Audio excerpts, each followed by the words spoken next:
Thank you, Dr. Satapathy, and it's a pleasure to be part of INETSIS again, and I'm happy to be here to present. I hope everybody can listen to me. I think one of the reasons for this webinar is the recent guidelines which came in first week of January this year. It's the revised guidelines on alcohol-associated liver disease, 6 years after the first one published in 2018. And you know the level of evidence from high to very low based on certain criteria as listed here, and the strength of recommendation, which was mostly based on the consensus among the authors, whether it was a strong recommendation or weak or conditional recommendation. And the whole document came out with 21 recommendations and 34 summary statements. And for the sake of time, and to avoid any redundancy, I would focus on the recommendations only during the presentation. For the summary statements, which are also important, I think I will urge the attendees and all the participants to read the original document. The reference is here in American Journal of Gastro, the Red Journal. So we know that alcohol-associated liver disease has surpassed all liver diseases as a primary liver disease, whether you talk of hospitalizations, mortality, or transplantation.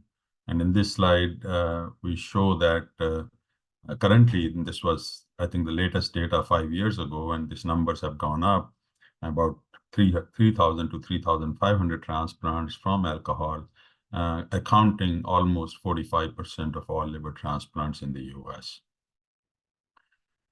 And this burden from alcohol-associated liver disease has dominantly increased in certain demographic groups, and especially in the younger population. We all see these young kids, less than 30 years old, who come out with alcoholic hepatitis, even cirrhosis. And whether it is an admission, transplant, or mortality. And also certain minorities like Hispanics, and there's a separate paper in American Indians, especially in areas where those reservoirs are there, or reservations are there of American Indians. The dominant cause for this increase, especially in the young and minorities, is an increase in alcohol use, as you can see on the most left side. But for some reason, females have a higher propensity to develop liver disease or advanced liver disease. As you can see, although their alcohol use over time has decreased in females, but the outcomes, whether it is hospitalizations or transplants, are much higher in females compared to males. And this increase in liver transplant and burden of ALD, as we all know, has accelerated during the COVID-19 pandemic for several reasons, dominantly because of increasing alcohol use. And this is a J-point analysis of all the UNOS database showing you the proportion of liver transplants for alcohol, steep rise around September to December 2020 with a 6-month lag between when the pandemic was announced in March and the steep rise in liver transplant. And this was also more for more severe forms of liver disease with ACLF or grade 2 or higher grades of ACLF. Now, we all know that not everybody who is drinking above a safe limit, and we'll talk about what the safe limit is, which can lead to liver disease, not everyone develops cirrhosis. So it makes sense to discuss some of the disease modifiers or cofactors. And hepatitis C and similar data is available for Hep B and HIV. Puts you at a higher risk of a synergistic interaction with alcohol to cause more advanced disease and decompensation, liver cancer, and mortality. And similar synergy can happen and does happen with obesity and the metabolic syndrome.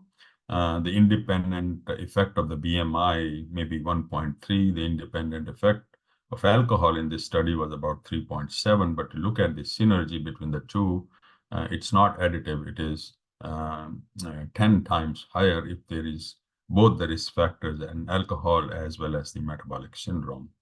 And some of the genetic polymorphisms, especially PNPLA3 and certain others written here, do put you at a higher risk if you have polymorphisms of these genes. And there are separate papers dealing with each of these polymorphisms.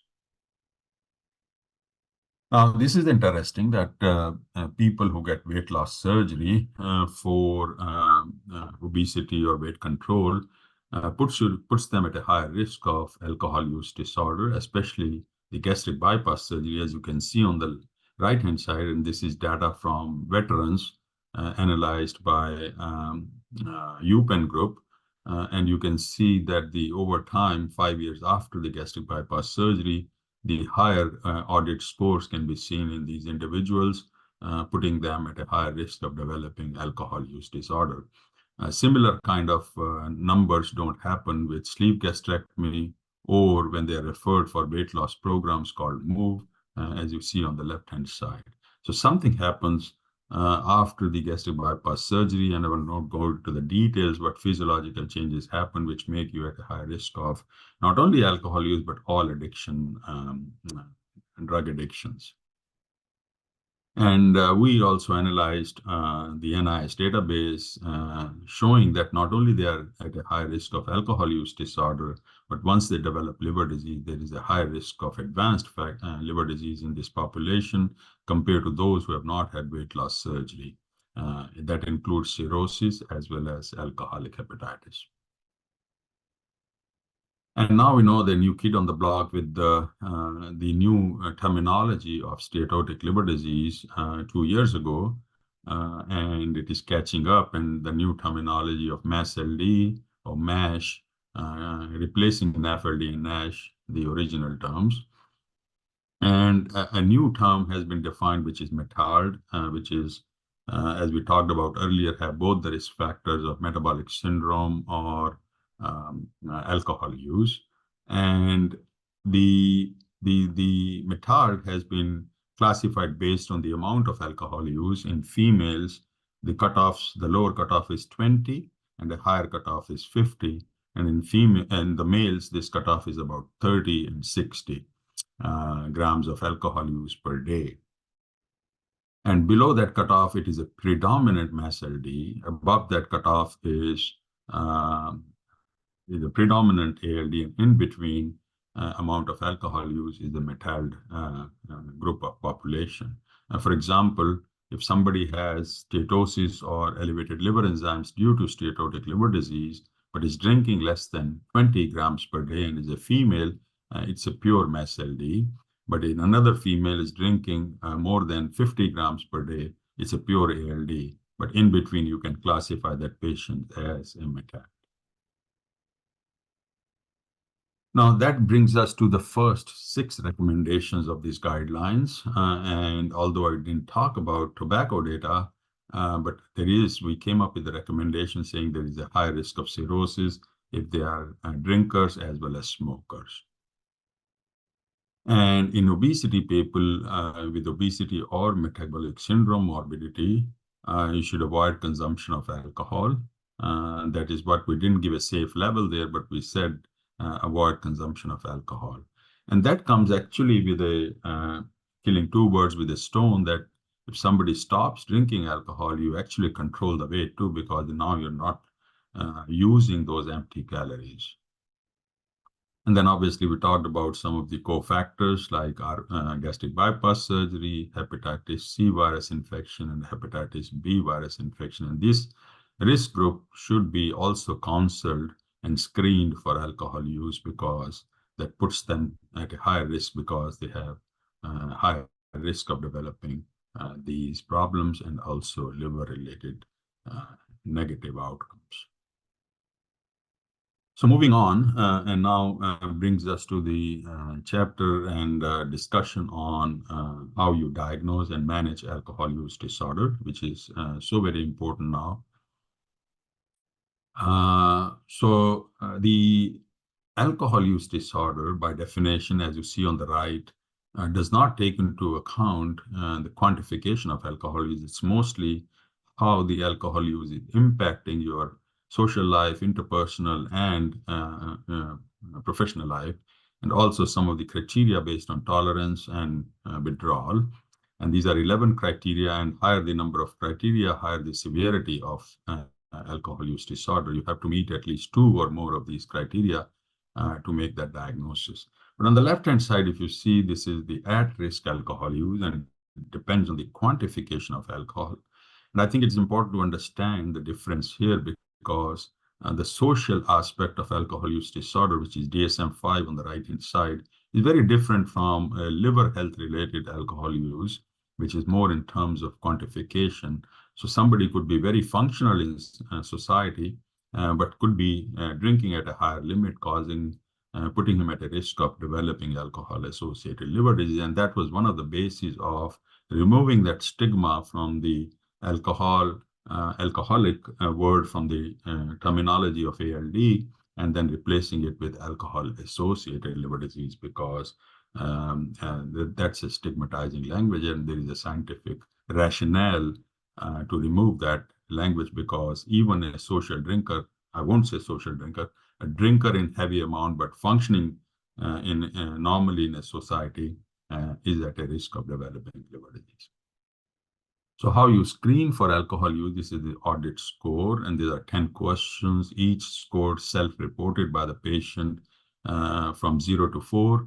I'm not going to go into the details, and in clinical practice, it's time-consuming, mostly for research, but it takes less than 30 seconds if you approach each patient to screen for alcohol using the brief question, the first 3 questions, whether the person drinks alcohol, and the answer is yes.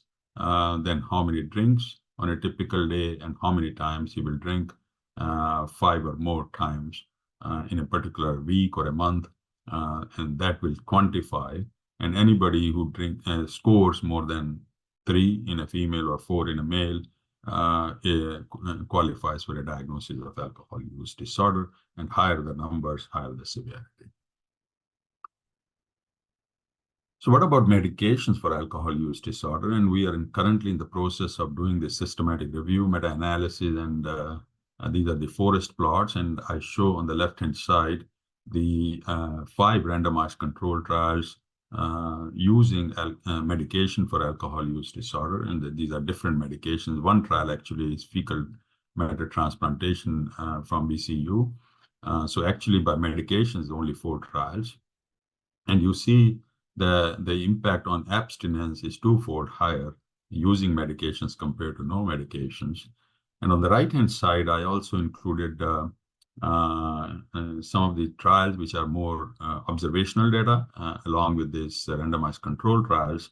And the whole analysis tells you that there is 30% reduction in mortality per year.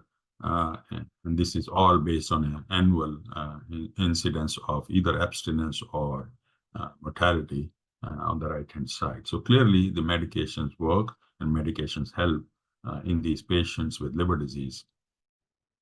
And the drugs for alcohol use disorder, there are 3 FDA-approved therapies. It is disulfiram, naltrexone, and acamprosate. Disulfiram has a liver toxicity effect, so it's recommended not to use in patients with liver disease, even in those with early liver disease. Naltrexone has not been studied in advanced liver disease, so if it's a compensated liver disease, okay. And acamprosate is safe because it has no hepatic metabolism.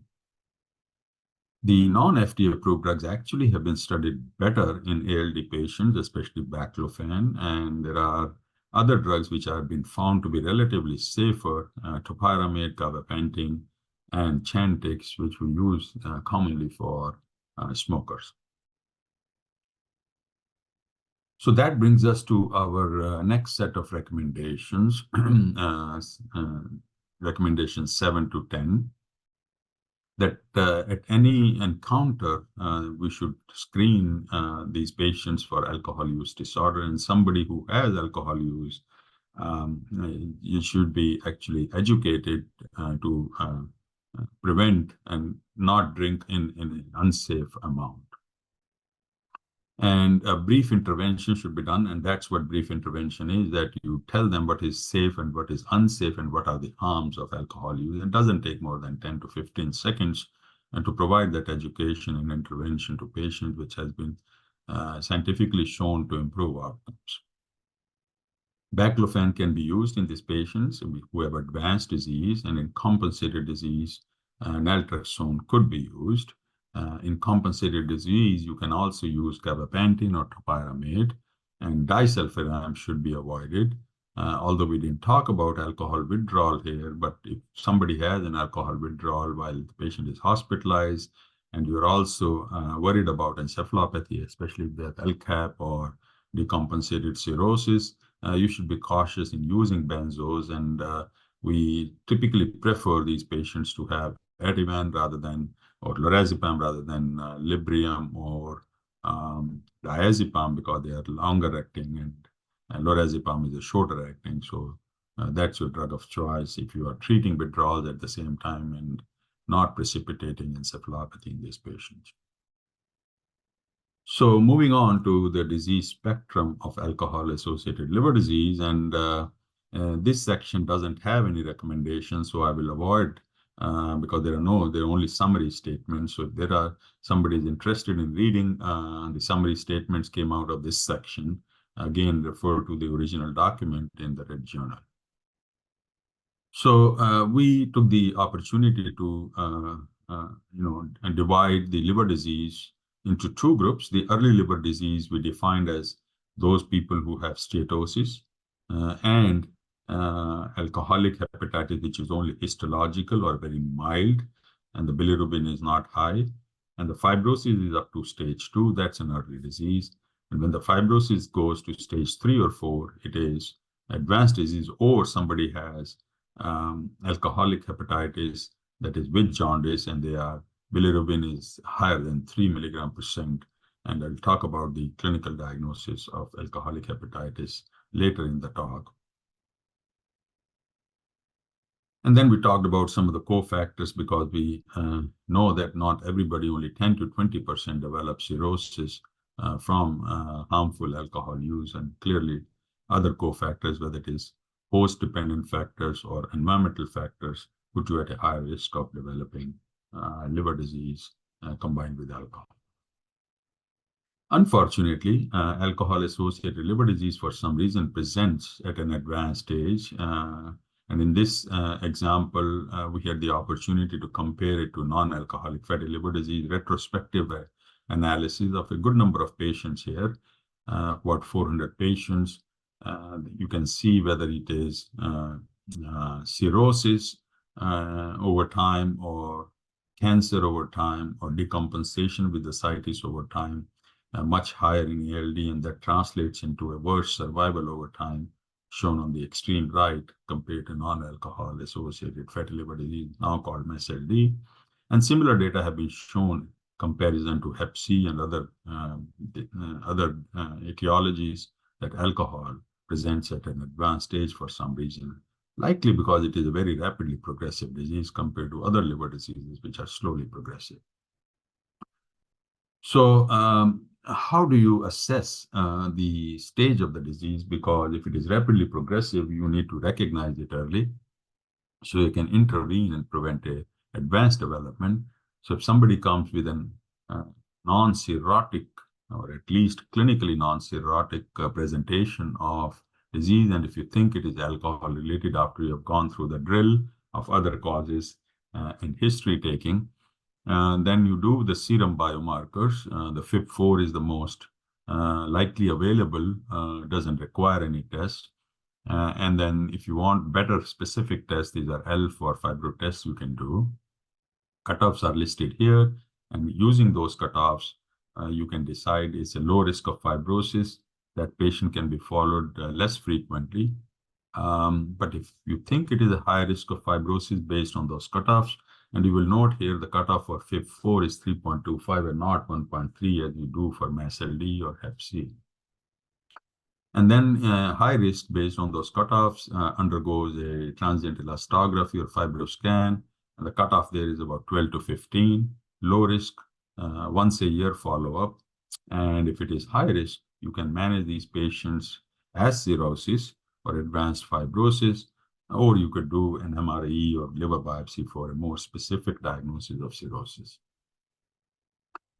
And this kind of screening in a non-cirrhotic population, whether these patients are seen in the primary care or in a more specialized liver clinic, is quite cost effective. And this is an extremely nice data from Denmark, who are the world leaders on early alcohol-associated liver disease, I think, shown that if you follow that path in a primary center, which has a low prevalence, likely low prevalence, still you would be only spending about $5,000 to $8,000 per QALY, which is quality adjusted life years, which is a fair amount of quite reasonable expenditure, I think, in terms of preventing advanced disease and then long-term saving to the nation and to the country. And even in high prevalence cohorts, actually it is much more cost effective, only $500 to $1,000. If you follow that pathway I just showed you in the previous slide. So pretty cost effective. Now, moving on to the management of decompensated, I think, which is most of us, we see that group of alcohol-associated liver disease.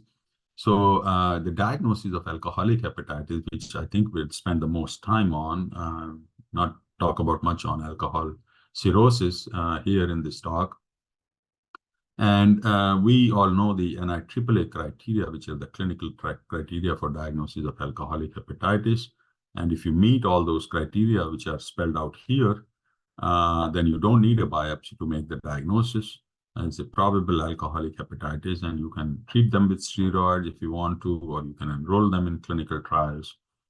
But if you don't meet all the criteria, then you need a biopsy. And if your biopsy shows you features of alcoholic hepatitis, you can go that path. But if it doesn't, then you've ruled out and focus on something else as a cause of alcoholic hepatitis or as a cause of liver disease. So these criteria, as we know, have been consensus-based and there is no evidence. So we had the opportunity to pool the data from published studies where the biopsy was gold standard and the clinical criteria were available. And we showed that the criteria were only accurate about 80% of the times, fairly okay. But when we separated the studies with a mean MELD score of more than 20 versus less than 20, where we divide our severe disease clinically, you could see the criteria were pretty effective, more than 90%, 92%, versus only 67%. So the criteria may not be as good as in moderate disease, but they are very useful and accurate in a severe disease based on these pooled data from the published 15 studies in the literature. So moderate alcoholic hepatitis, the clinical criteria only 67% accurate, and therefore a role of biopsy. And I think that disease cannot be ignored. And therefore, whenever you suspect alcoholic hepatitis, but the MELD score is below 20, biopsy may be a better answer to make a diagnosis there, or maybe a lower threshold for doing a biopsy, because the disease has a significant mortality. In this particular study, you can see at 28 days, about 9% mortality still there in this population, or 8 to 9%. For any disease, that's a high mortality. So this disease has been ignored, or this condition of moderate alcoholic hepatitis, for years. But I think we need to not only develop drugs for this disease, but also follow these patients more closely. So what about severe disease and therapy? We know steroids, and this is analysis from meta-analysis of 22 trials, including the STOPA study. Steroids alone, only 30-day mortality was beneficial for about 50-50, so 50% improvement, so they are effective. NAC, in addition to steroids, only one trial showed a benefit, 85% reduction, but these data need to be replicated. But there's no effect on mortality after 30 days, and where the problem, and that's why these drugs are not the best drugs. They have limitations, and we certainly need better drugs for management of this disease. So once you want to start somebody on steroids, You follow these patients 4 to 7, and that's another limitation that you cannot predict who has likely to be responder to these medications, which are having their own side effects like infections and other things in this sick population. So we had the opportunity to do a retrospective, multi-center, 3,000 odd patients analysis, where we looked at what is the MELD group which has the highest response, and maybe we can personalize steroid use in that population. And that came out to be anywhere between 25 to 39, and that has the group which has the highest likelihood of response. If they are eligible for getting steroids and they are in that group of MELD, they're likely to respond more. So there is some way you can personalize use of steroids, but certainly we need biomarkers to pick that population more accurately. What about nutrition? On the left-hand side, you see the observation that nutrition plays a big role. If you consume 3,000 or more calories, you have no mortality, but if you consume only 1,000 or less, almost everybody dies. And then there is a placebo-controlled, randomized controlled trial, which was a negative trial, but in some way they showed that if your intake is higher than 20 kilocalories per kilo per day, 21 kilocalories per kilo per day, and there are twofold higher chances of survival compared to those who are eating less than that. So I think in clinical practice that translates into 1,200 calories. So that's when the calorie count comes, when you're suspecting when to intervene or when not to. 1,200 to somewhere around that. I think I pull the trigger on putting a dog off and feeding the patients to get their better nutrition supplementation. What about GCSF, a very controversial drug? As you can see in this meta-analysis, which we were involved in, 7 trials, good outcomes, but 5 trials, mostly from Asia, had best outcomes, but the Western trials, 2 trials from the West, were negative trials. So remains controversial, needs more data. But about prophylactic antibiotics, although it reduces infection rates at 2 months, it does not improve survival. So basically, in antibiotics prophylactically, along with steroids, does not help. So how about abstinence? And that, I think, is what is catching up and is the most important part of the management of these patients, whether it is any disease, early disease or late disease. And I think these data from STOPA study, which is, I think, a post hoc analysis, this was not part of the initial paper in New England Journal, shows you that how bad this disease is of alcohol use disorder. So these people have all recovered from alcoholic hepatitis, such a severe manifestation of the disease. And look at people who are abstaining at 3 months and at 1 year, only half at 3 months and 1/3 at 1 year, telling you or telling us that it's a disease and these patients are suffering from 2 diseases, and therefore they need 2 practitioners and specialists to manage this population. And that's where the integrated approach is catching up, and a multidisciplinary care model for managing these patients.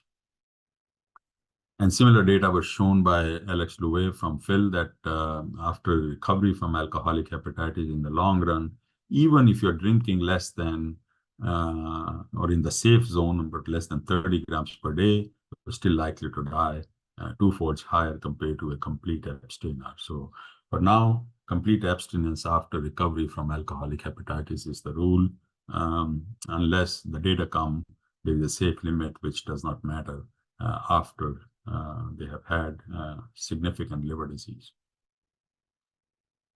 So that brings us to the treating these population for their alcohol use, because that's a disease by itself. And this is a survey which the ALD-SIG was involved in and endorsed by the ALD-SIG from ASLD, and a survey of practitioners, including hepatologists. And you can see that more than 90% of practitioners thought they don't have formal training for alcohol use disorder treatment. And that brings us, and that explains why these patients are not treated. You all know that AUD is not treated, or very rarely treated when they have alcohol-associated liver disease. And that also explains that need for two physicians so that makes them comfortable. AUD practitioner or mental health practitioner is comfortable that he has a liver doctor with him, and liver doctor is comfortable that he has an addiction doctor with him, so we provide a more holistic, comprehensive care to this population. In an integrated fashion, whether we talk about an apparent liver disease on the right-hand side who have alcohol use disorder, or an early disease on the left-hand side, and they found to have a higher risk of liver fibrosis. So the integration has to come from both sides, not only from the liver doctors asking addiction help, but also addiction people should screen them or PCP should screen them for higher risk fibrosis and then refer to hepatology and manage these people in a more integrated fashion. So that brings us to the further set of recommendations here that an integrated multidisciplinary care should be followed for this patients on management of AUD. Prophylactic antibiotics in severe AH in combination with steroids not indicated. And they should be assessed for their oral nutrition. And when they are not meeting that requirement, supplementation, preferably through enteral route, should be used. The steroids, when eligible, should be indicated when they have a more severe disease with a MELD above 20, and pentoxifylline has no role. GCSF, there is no data to recommend in the management. And NAC can be used because it's a safe drug, but we need more data. For clear, it's only one drug or one study published. So it can be used in combination with steroids in more severe forms of the disease, and I use it all the time. But certainly we need more data. Now moving on to liver transplant in alcohol-associated liver disease, and we know that in the last 15 years, liver transplant has catch up, especially in early liver disease, who are actively drinking, people who have not yet had 6 months of sobriety. For sake of time, I'm not going to go over the data, but just focusing on why we focus and select this population very carefully, because you don't want to pick up those who have relapsed to alcohol, and that's where we are struggling to find the group, how to identify that group who is likely to drink after liver transplantation. And this is that study which was again from the French group, using a very objective psychosocial assessment of this population in 5 domains with a total score of 250 and with very rigorous selection. Only give transplant to that if you score 220 or above, almost like distinction. But if you don't, then you won't get a liver transplant. And they had a comparative group with cirrhotic with a 6 months of abstinence at least was compared. And you can see the patient survival as expected. Cirrhotic population on the right, transplanted with an excellent psychosocial assessment, almost similar outcomes. And those who were denied liver transplant had a very poor outcome. So clearly showing the benefit of transplant here. But I think the important finding here is the alcohol relapse. In a cirrhotic, you see about 5% heavy drinking, but heavy drinking here is 4 times higher, 22%. So telling us that even that rigorous psychosocial evaluation is not good enough. So clearly we need much more multi-center, observational, international kind of criteria and a protocol to come up with a more homogeneous and uniform selection process of these patients so that we can select the best candidates for transplant, especially in the West because we use disease donor organs. It's important because alcohol relapse can impact negatively your outcomes, whether it is recurrent cirrhosis, mortality, cancer development. So it's important to identify and prevent alcohol relapse. And I think the data on integrated multidisciplinary care is much more robust in the liver transplant recipients than in patients without liver transplant setting. When you follow these patients who are not candidates or not needing transplant. But in the transplant setting, it is more. So on the left-hand side, I have put 4 studies, and this is part of the same systematic review meta-analysis we are currently doing. The 4 studies on the left-hand side are using the integrated approach in the liver transplant recipients, showing you benefit, 17% improved benefit in terms of abstinence. And on the right-hand side, you see the non-integrated. They are all treated for alcohol use, but in a non-integrated fashion, where two physicians are sitting in two different buildings. The patient is just referred, and they are not sitting together to manage these patients. And you see there is no benefit of a non-integrated. So I think the data is more robust in a liver transplant recipient setting. And what that integrated approach in the liver transplant setting is that you are together as a team, not only after transplant, but you take these patients right when they are evaluated, not leave them, which is the case in most centers, that once you evaluate the addiction, folks go separate way after the patient is on the list. But the integrated approach, there's 4 studies I showed, followed these patients not only from evaluation, but once they got listed until they got a transplant. And then after that, it's kind of embedded within the liver transplant center, the addiction team. That's what the integrated approach, and that's where the team needs to go to prevent alcohol relapse after transplantation and picking the best candidates for this approach. What about patients who don't meet criteria for liver transplantation, which is a larger chunk, I think, in alcoholic hepatitis? Studies and observations tell us that if you have 4 or more organ failure, especially if you're in ICU, it's better to talk about goals of care and involve palliative team. When you have less than 4 organ failure, that's where we struggle. People are on the floor, still struggling on dialysis. We don't know how they are going to do, because it's like a flip of the coin. They can still survive, half of them, by 6 months. So we certainly need models on futility, who is most likely to die in the next 6 months, and then you can personalize goals of care in that population. So that brings us to the last recommendation here, which is severe alcoholic hepatitis patients. Highly select population can be taken for transplantation if they are not responsive to medical therapy. And this is how we treat these patients. Once you have a diagnosis, those who have severe disease, start steroids if eligible, responder continue 28 days, non-responder, you can do liver transplant if they are eligible. If not, then goals of care depending on how sick they are.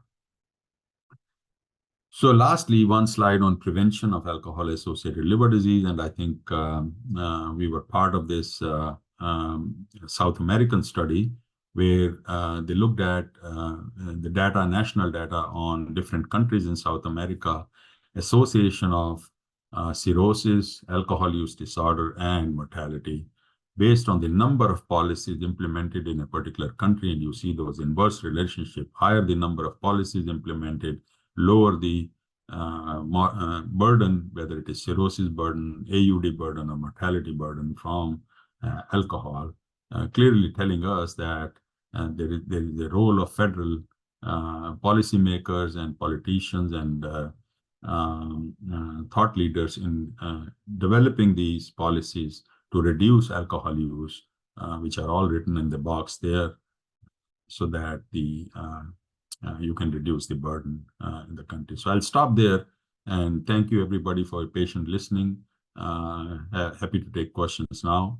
And then if there are questions after the session is over and you're still there, these are the email addresses and my cell phone there.